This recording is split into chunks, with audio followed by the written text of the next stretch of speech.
folly, lest you be like him yourself. Answer a fool according to his folly, lest he be wise in his own eyes.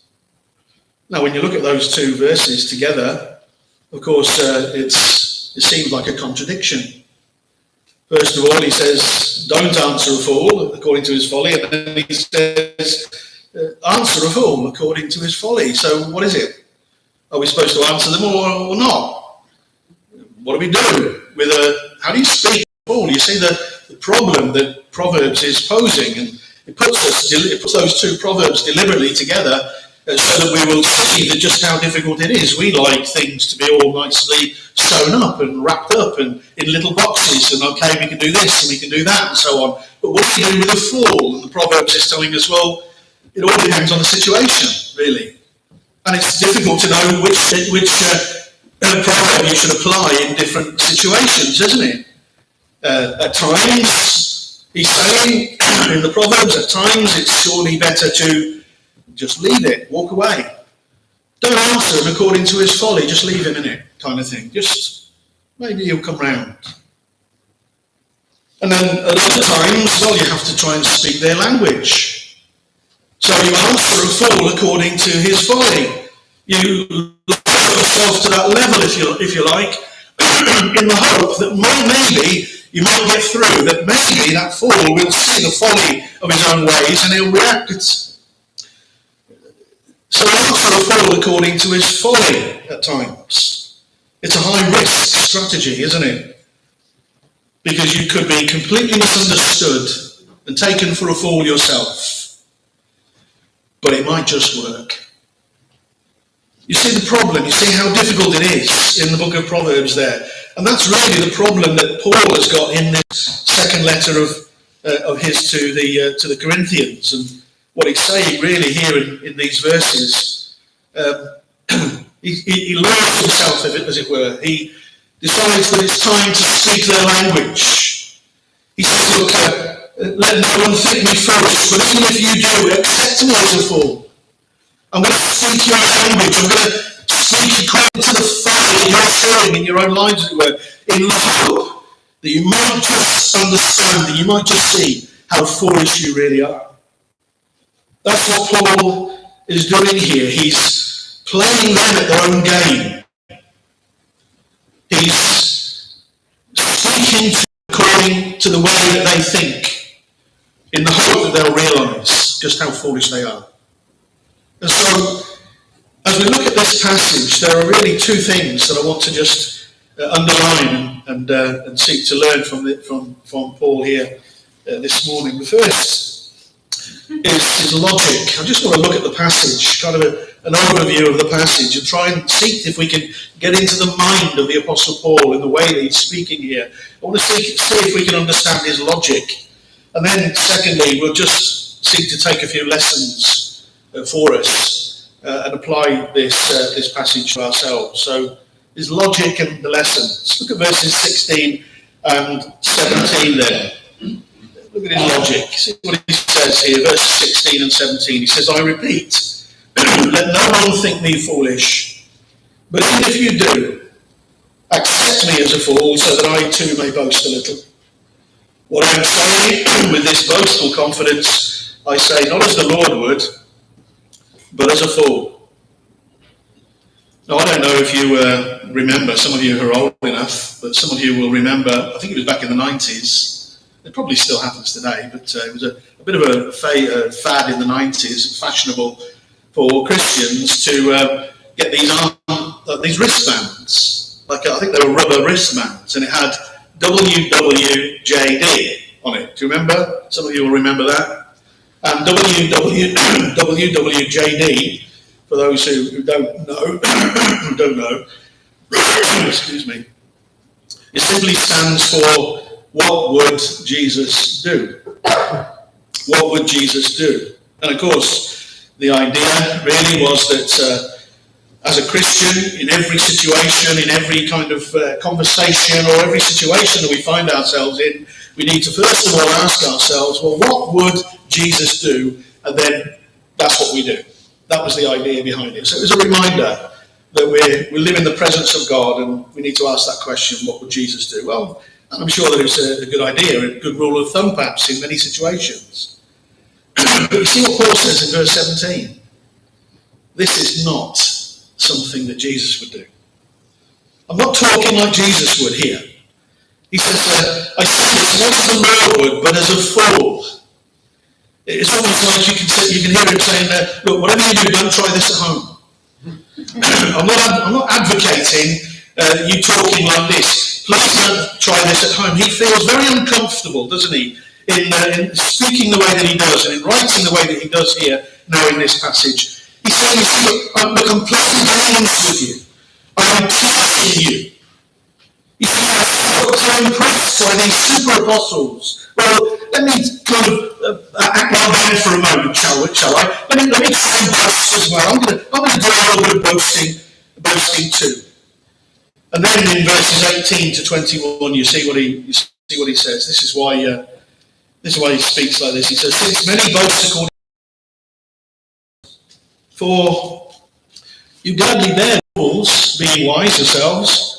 Will you bear it if someone makes slaves of you, or devours you, or takes advantage of you, or puts on airs, or strikes you in the face? To my shame, I must say, we were too weak for that. He's being ironic, isn't he? He's sending them up. He's exposing to them their folly. He said, you're so wise in your own eyes. You know, you're so wise that you'll put up with these fools who come around doing these things. And what are they doing? Well, they're damaging you, you see. They're striking you in the face. Maybe not literally, but that's the point that he's making. They're devouring you, they're slicing you. And when you put up with that well enough, well, let me speak a little bit like them, shall I? He's setting them up. And what he does next, in the next few verses, and to the end of the passage really, to the end of chapter 11, it's almost like he sends them his CV. I suppose, most of us at some time or other we've had to write a CV, applying for a job, and you fill in all the forms, and then you write that you send in your CV. And of course, when we do that, we're encouraged, aren't we, to put it all down, to boast. You've got to sell yourself, haven't you, when you're writing a CV? You've got to blow your own trumpet, as they say. You've got to boast. You put it all down, from your highest degree of studies to, I don't know, your first aid certificate, or you're swimming across a width of the pool, that kind of thing. You put it all down in your CV to show all the good things about you, kind of thing. You want to sell yourself. And that's what Paul does here, isn't it? He sends in his CV, but the problem with his CV is that he writes down all the wrong stuff. He includes in his CV everything you would want to leave out, doesn't he? You can get professional help for this, can't you, to write a CV? I had a quick look on one sort of website giving advice, and they were stating things that you shouldn't write. And at one point was, you've got to make sure that your spelling's right, and so on. So don't write any. Make sure you're not writing spelling mistakes. And they gave a couple of examples. One man who was applying for a job as a computer something, I don't know what it was, some kind of computer science. He wrote in his CV, "Dear Sir," or "Modem," and he finished it with, "I hope to hear again from you shortly." Well, I don't think he got the job. A lady who was also applying for another job, when she was asked, what do you, why you ended your previous work, she said, "I wanted to go on maturity leave, and I terminated myself." Well, there's a way to write a CV, isn't there? And there's ways not to. Well, if you don't mind me saying it, that's the kind of way that Paul writes his CV. He puts in all the wrong stuff. Why on earth would you read this, Paul? You say you're going to boast. You say you're going to let us know now just how wonderful and glorious and all the things that you've done. You're going to write us your CV, as it were. But he writes everything wrong, doesn't he? Look at what he says. Look at verse 22 to 20. Well, let's just start with verse 22 to 23. Look what he says. Or halfway through verse 21. He says, "But whatever anyone else dares to boast of, I'm speaking as a fool. I also dare to boast of that. Are they Hebrews? So am I. Are they Israelites? So am I. Are they offspring of Abraham? So am I. Are they servants of Christ? I'm a better one." I'm talking like a madman. "With far greater labours, far more imprisonments, with countless beatings and often near death." Well, that sounds like a good start, doesn't it? Are they Hebrews? Yeah, me too. Are they Israel? Yeah, I can say that. Are they, he sort of begins to give all the good things, and it all starts very well, and then in verse 24 and onwards, it all seems to go pear-shaped, doesn't it? Look what it says. "5 times I received at the hands of the Jews 40 lashes less one. 3 times I was beaten with rods. Once I was stoned. 3 times I was shipwrecked. For a night and a day and adrift in the open sea. Frequent journeys. Danger from rivers. Danger from robbers. Danger from my own people. Danger from Gentiles. Danger in the city. Danger in the wilderness. Danger at sea. Danger from false brothers. Toil and hardship. Through many a sleepless night. In hunger and thirst. Often without food. In cold and exposure." He goes on. And it's quite a list, isn't it? But he's not writing here about his adventures or his heroics, as some people very often understand this passage. He's writing really a list of the ways in which the Lord had humbled him during the course of his ministry. These are his humiliations. And it all comes to a climax, verses 30 to 33. Just look at those verses. I'm not going to go through all the details of everything that he's written, but look at verse 30 to 33. He says, "If I must boast, I will boast of the things that show my weakness. The God and Father of our Lord Jesus, who is blessed forever, knows that I am not lying. At Damascus, the governor under King Aretas was guarding the city of Damascus in order to seize me. But I was let down in a basket through a window in the wall and escaped his hands." Why does Paul tell us that? At the end of his CV, as it were, as he comes to at the end of this great list that he gives us, he speaks to us of this incident that we read of in Acts chapter 9, and of how he escaped Damascus through a hole in the wall in a basket. He's lowered in a basket like a little kitten. I mean, how humiliating must it have been to have run away like he did from Damascus. He'd come to Damascus like a warrior, hadn't he? Like some madman on a horse, and he was going to put everybody in prison, and he was going to kill all the Christians and so on. He comes like this tremendously strong and powerful man, and he escapes through the wall in a basket. I mean, it's pathetic, isn't it? It's so humiliating, so embarrassing. But what we don't very often realise when we read those verses is the emphasis that Paul is placing on this humiliation. In the Roman world, the highest honour that anyone could ever be given was called the corona moralis. You can still see pictures of it. It was a crown. And it was shaped like the walls of a city, with turrets and little holes for shooting arrows and all of that kind of thing. It was a crown in the shape of the walls of a city. It's almost like the Victoria Cross in our day. It was a crown that was given, it was a medal that was given to the bravest man in the battle. And the bravest man was the one that was considered to be first over the wall, first into the city. Very often it was only ever really awarded posthumously, because the first one over was nearly always killed in action. But there were times when somebody living would claim to have been the first man over the wall. And when they made that claim, there would be an intense investigation, and they would be made then to swear an oath to their Roman gods. And you see what Paul is doing here in these verses. In verse 31 he says, "The God and Father of our Lord Jesus, who is blessed forever, knows that I am not lying." You see what he's doing? He's putting his hand on the heart, as it were. He swears to his God, the God and Father of our Lord Jesus Christ, who is blessed forever, knows that I am not lying. I was the first one over the wall. That's what he's saying. But when I came, I was the first one out. I was the first to run away. That's what he's saying. I escaped through this little away in a basket.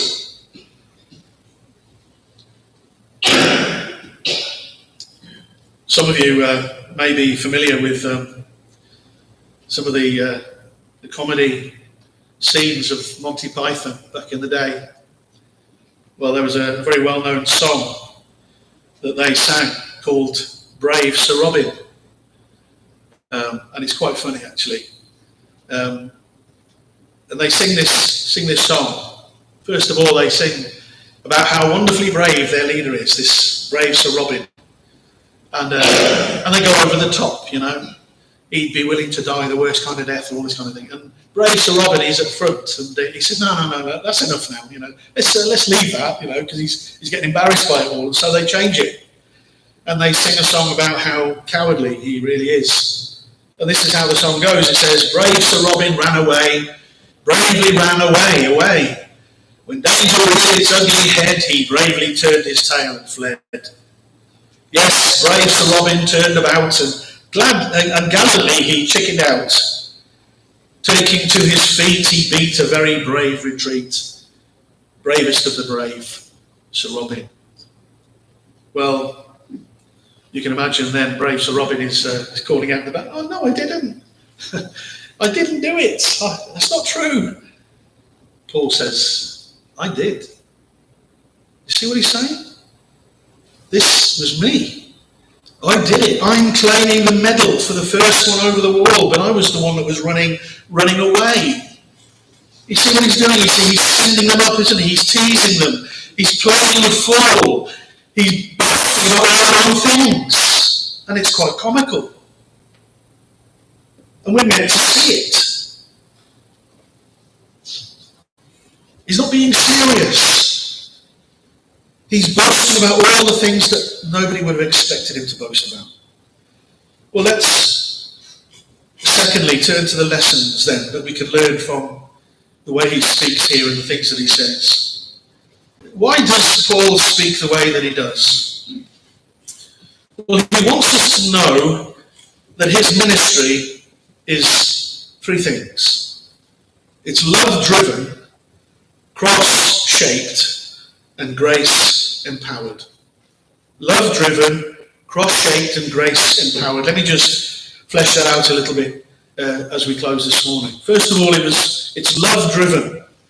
You remember how in chapter 11 and verse 11 he says at the end of that passage, says, "And why?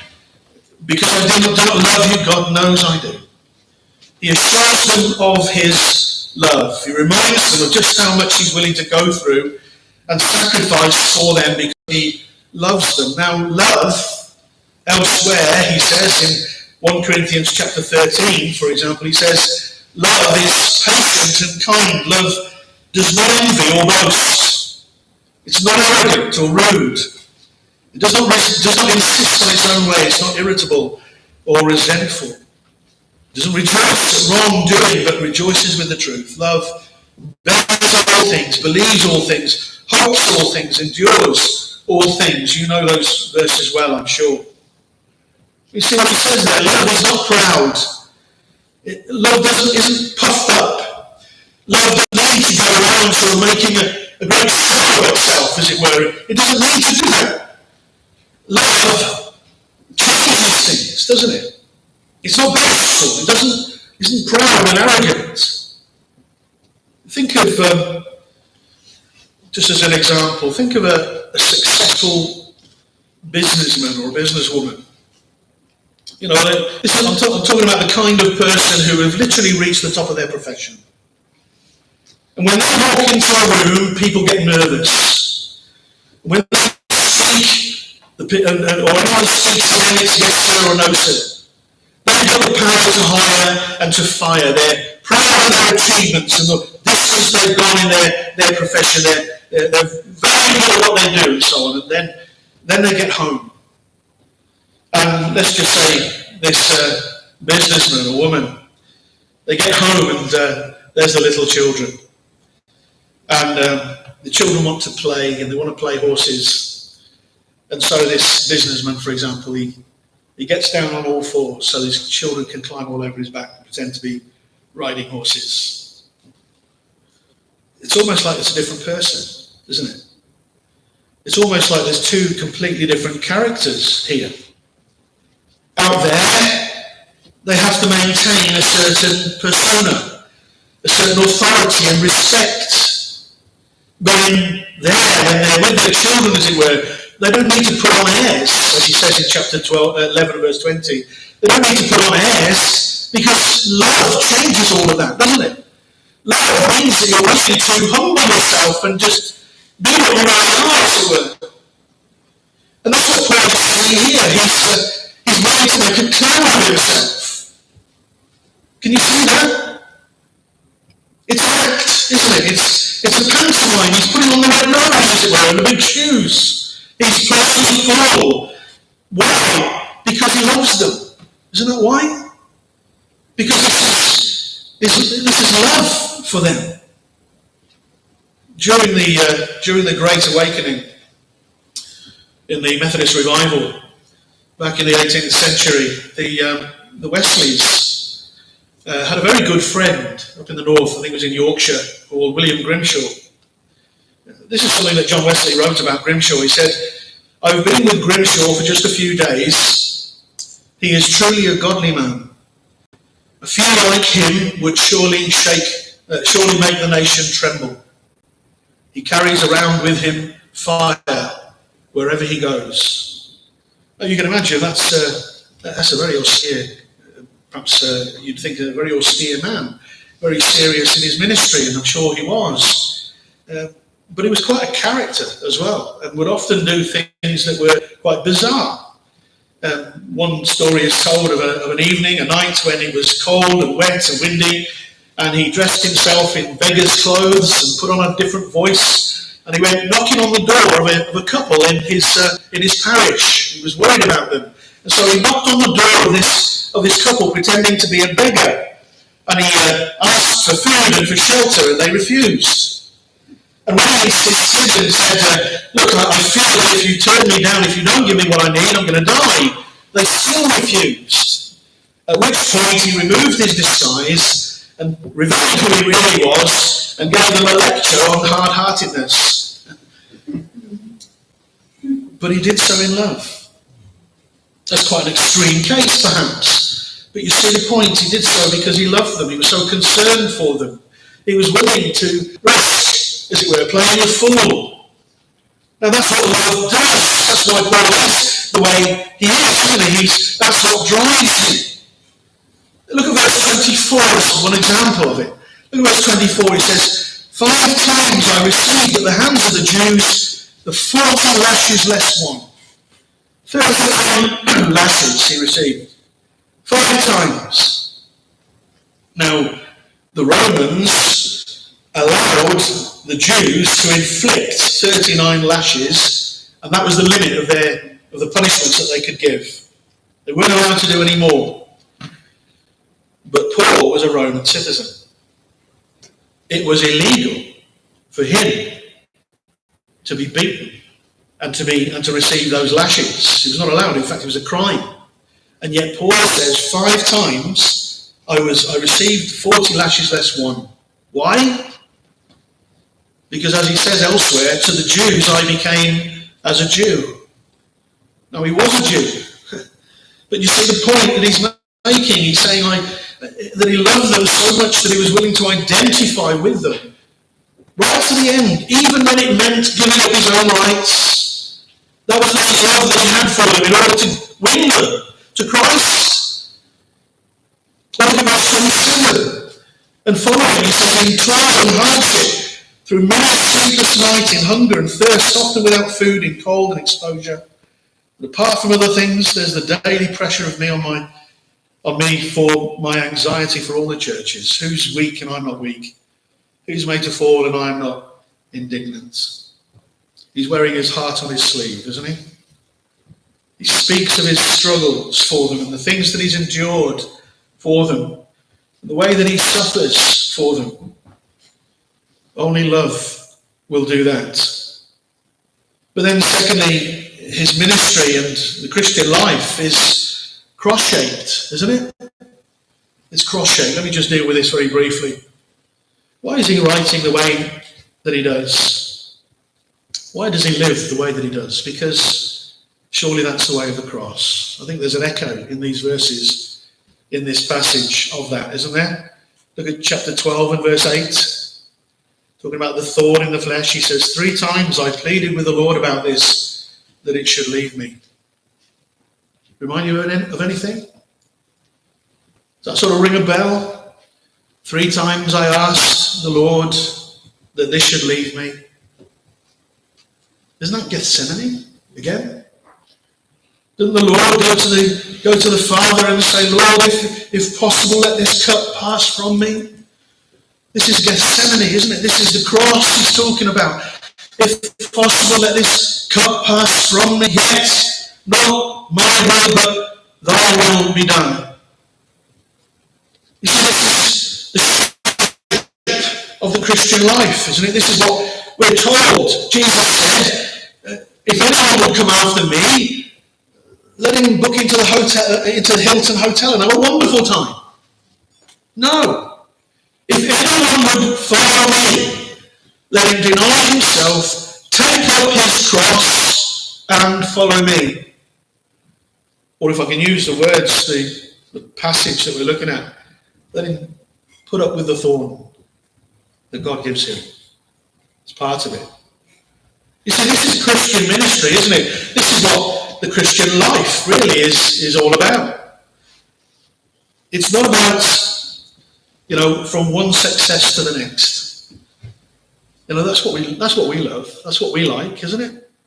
Our attention is drawn to those in the Christian ministry who just bound from one degree of success to another, and they go, they're wonderful speakers, and they're wonderful preachers, and so on, and their churches are big, and all that kind of thing. And we love that kind of narrow process. It's a struggle. Don't you see what it's saying at the end there in verses 28 and 29? This is the struggle I've been going through. For you. It's pleading with the Lord and not having your prayers answered the way that you want. It's asking the Lord to change no, I'm not going to remove it. My grace is sufficient for you. You see the point? This is real Christianity, isn't it? And should we expect anything else? Paul had a thorn in his side, but Jesus wore his thorns on his head. That was his royal diadem. The cross was his coronation. And to speak in the way that Paul is speaking is so countercultural, isn't it? And I would even dare to say it's countercultural in evangelicalism. We've got it all wrong. We love the great success story, even in church. Whenever I go to a minister's conference or anything, the first question anybody asks you is, how many do you get in your church? What does it matter?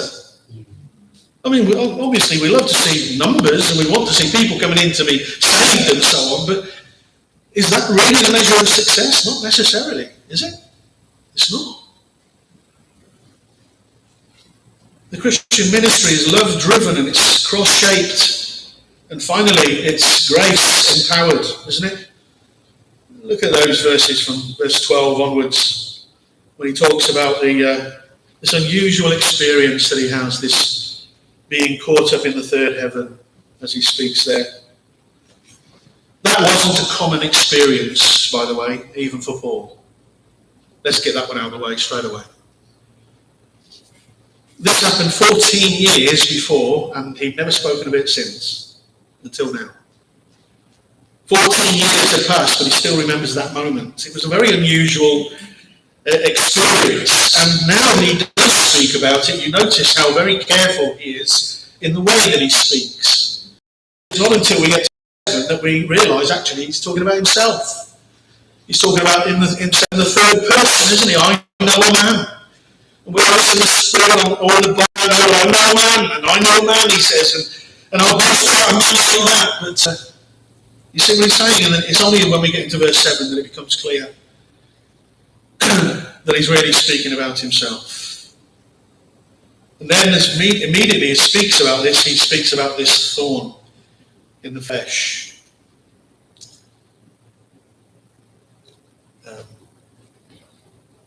People have written books, done degrees, masters on what this thorn was. Nobody knows. So I'm not even going to bother. We don't know what it was. But why was it given to him? Well, he's very clear, isn't he, in the passage? To keep me from becoming conceited. To keep me from becoming conceited. In Greek mythology, I'm sure you've heard of the story of Icarus. He's the one who flew too near the sun, and because his wings were put on with wax, the wax melted and he came crashing down to earth. You know something of the story, perhaps. Well, Paul is saying that's what this thorn was for me. It was to keep me from flying too high. It was to keep me from becoming conceited. Pride is a terrible thing. And it's even worse in the Christian ministry, isn't it? It is an ugly thing in the Christian ministry. And Paul says, yes, I've had some wonderful experiences. God has been so good to me. I was flying high, but the Lord brought me back down to earth with a bang. That's the point, isn't it? This thorn was given me to keep me from becoming conceited. I think there's nothing more ugly than pride in the Christian ministry. It's an awful thing, isn't it?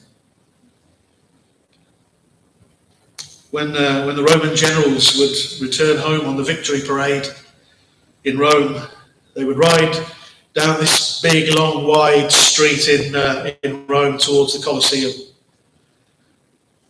There they would be in their chariots, and the crowds would be on the sides, and they'd be bringing all the spoils of war and all the slaves behind them, and it was a tremendous victory parade, and all the people would be praising and adulating these wonderful generals and all that they had done, and they literally, at times they'd be saying, "You're a God, you're a God."